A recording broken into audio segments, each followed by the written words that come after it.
हम हर हालत से समझौता कर लेते हैं, हम सिर्फ इंसानों से समझौता नहीं करते। दरिया अबूर करने के लिए कश्ती सबब जरूर है, लेकिन गर्दाब से निकलने के लिए दुआ का सफीना चाहिए। अपने अमाल को दुआ के सहारे से महरूम न होने दिया जाए। हमारे अमाल क्या और हमारे नतीजे क्या, उसका फजल ना हो तो इंसान अपने अमल के ज़हम में ही तबाह हो जाए। जिंदगी सिर्फ असूल ही नहीं, हुस्न भी है, मोहब्बत भी है, जलवा भी है।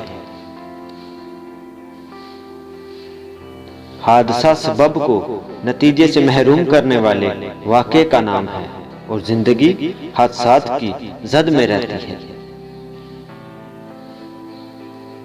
सुकून या इत्मीनान मेहनत का नतीजा नहीं, ये नसीब की अता है। जहां सबब और नतीजे की सेंस खत्म होती है, वहां से रजा और नसीब की हद शुरू होती है।